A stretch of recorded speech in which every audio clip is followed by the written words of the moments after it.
Hello everyone. Imagine a jar of colorful jelly beans.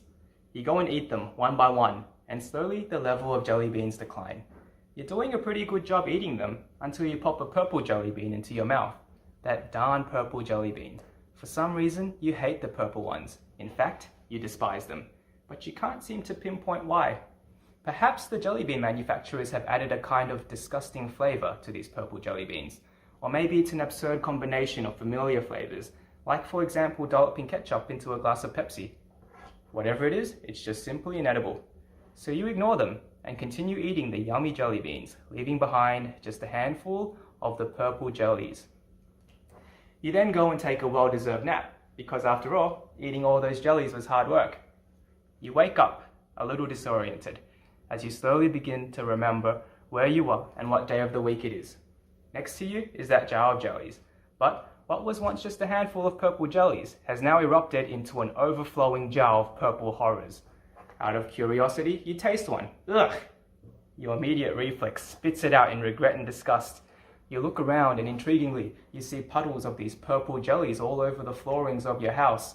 You stumble over them as you make your way towards the kitchen for a glass of cold water to wash out that foul taste.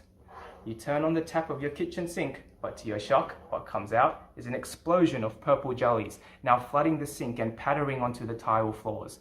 You turn around to get away, but all of a sudden, freeze. Surrounding you is a purple pill tsunami, clacking and chattering, rapidly making its way above you. You become engulfed, and now your house is drowned in a sea of purple. What I've just described is a theory of cancer, a jelly bean cancer, where the jellies represent the individual cells that make up the tumor jelly jar. You are playing the role of conventional therapies, eating away at the jelly cancer. But for whatever reason, you could not stomach those troublesome purple cancer cells. Over time, these resistant jellies proliferate and start to invade other parts of the body, such as the liver, brain, living room, and kitchen. If left unchecked, they can begin to overtake the entire body, rapidly leading to one's demise. So, what's the solution? Well, one approach would be to find a targeted therapy, or some guy who has an appetite for those nasty ketchup Pepsi tasting purple jellies.